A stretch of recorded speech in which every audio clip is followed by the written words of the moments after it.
All right. Um, Election day is just right around the corner. What are kind of your thoughts? What are you feeling around this time?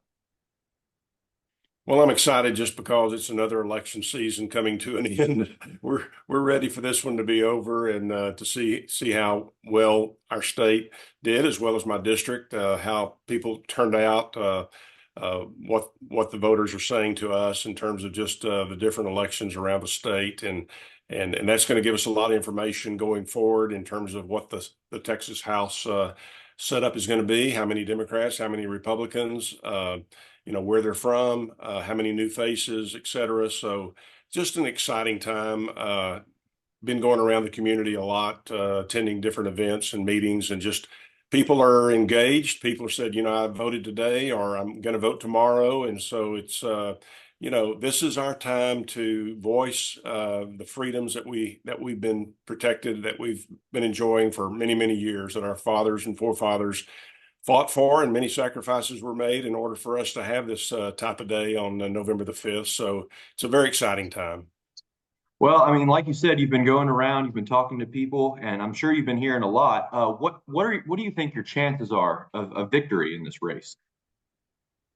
Well, we're cautiously optimistic. We feel like District 71 has historically and traditionally been a conservative district.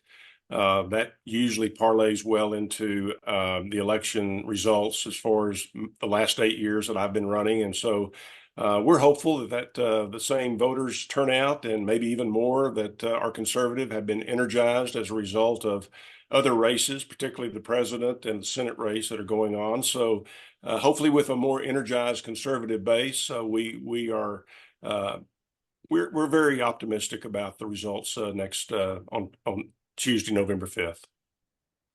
Um, I wanted to ask you about, I mean, I'm sure you've had a priority leading up to this point, but if you do retain office, what's going to be your top priority? Is your top priority now going to change to something else? Is it going to continue to be the same? I think the priority will be continue working on some unfinished business. As you might recall, in the last legislative session, we were in four special sessions, and we never did come to an agreement about a funding bill for education. So, teacher raises, making sure that we give school districts the additional operating money they need. They have not had an increase in funding since 2019. That's we've had COVID, we've had inflation.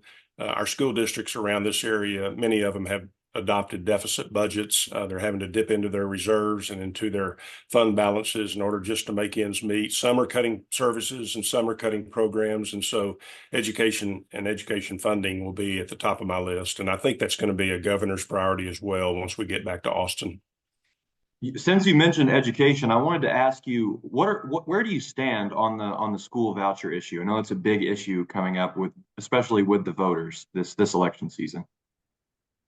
I have consistently voted against a voucher program for the state of Texas. I think it'll cost way too much money for the state. I think it will be detrimental, particularly in terms of our rural school districts. I think they're going to see a reduction in funding if a very robust voucher program gets initiated and started here.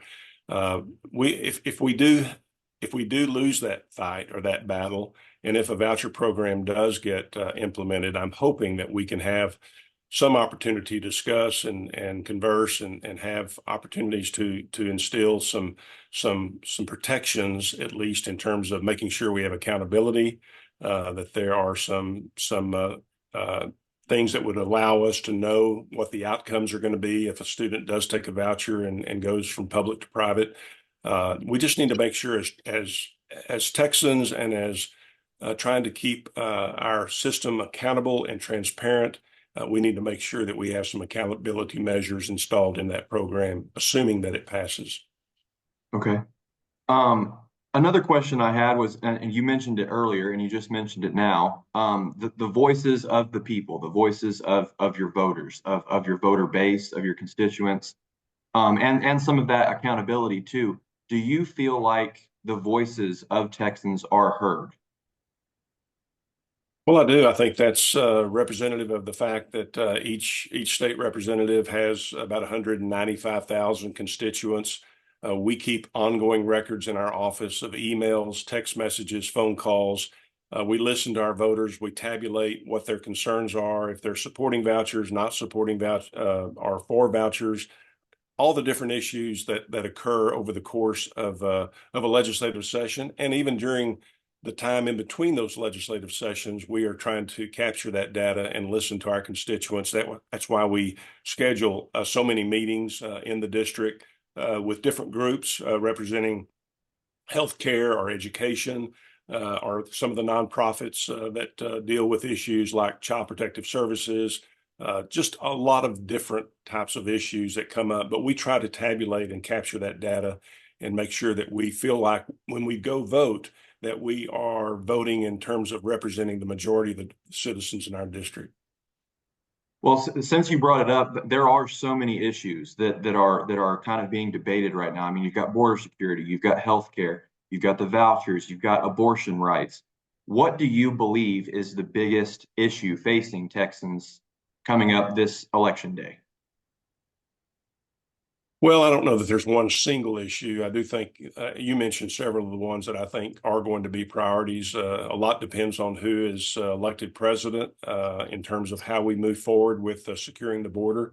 If we have more federal resources and federal help and assistance, maybe the state of Texas won't have to invest billions more dollars into securing the border and hiring additional DPS officers and the equipment, the technology that we've had to purchase and had to install around the border in order to try to mitigate and lessen the amount of illegal entry into our country. That continues to be a major topic and a major issue whenever we go around our district. That usually is the number one issue that most people bring up is what else can we do to limit the number of illegals that are coming in, because that leads to either additional fentanyl distribution. Our young people are dying at an alarming rate as a result of fentanyl being integrated into other types of prescriptions. It's not easily detectable, and we need to make sure that we are doing as much as we possibly can to limit the amount of illegal. And the gangs are setting up their operations. The cartels are here in Texas. They're working 24/7 to bring sex trafficking and human trafficking. And so all of those issues really play into the border. Education, as I mentioned, is still going to be a major priority, whether or not it has a voucher component with it or not. I think that's going to be one of the main issues that we're going to be dealing with. The grid, the electric grid, and where our energy sources are coming from, obviously, has something that we've been working on since 2021 when we had the winter freeze. And that's something that I think will continue to see more legislation and more bills to improve and provide additional funding for generation of power, and possibly even new sources such as hydrogen and nuclear.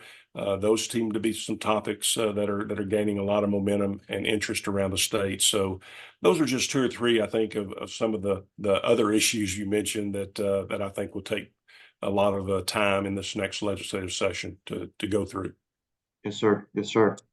You see this in every election cycle, every election. There's always that group of people that are still on the fence. They're undecided. What is your message to those people that are undecided on how they should vote, who they should vote for? Well, I think the message should be discard the personalities and all the backbiting and finger pointing and all of that. I think you need to look at the policies that these candidates that they promote, that they stand behind, that they have a record of voting in terms of support. I think that's really the more critical issue in terms of, for our undecided voters, at least before they make that decision. Look at the policies, make sure that you understand, do we want our country moving in this direction or this direction? And those policies will tell you a lot about which candidates that they should think about supporting. Yes, sir. All right. And my last question was, is there anything that I didn't bring up, anything that we didn't discuss that you wanted to make sure got out there, that you wanted to make sure was heard? Well, I just want to encourage people. This is, everybody says every election is the most critical election ever in the history of our country. For a lot of reasons, I feel like this one really does represent the most critical election in our history as to which direction our country which obviously our state follows a lot of the same patterns as the direction of our country as far as whether we're going to continue to invest in oil and gas, whether we're going to continue to look for ways to improve our economy. Texas continues to lead the nation in terms of job creation, new businesses that are relocating. We want to make sure Texas continues to be in that number one position as far as economic growth and economic development. That provides the resources and provides the money that the state legislature can then use to fund education, fund health and human services, fund roads and transportation, fund our criminal defense justice system. Those are all things that really kind of fall prey to just how much money is available in terms of excess revenue and the budget surplus that we're anticipating to have again, like we had last term.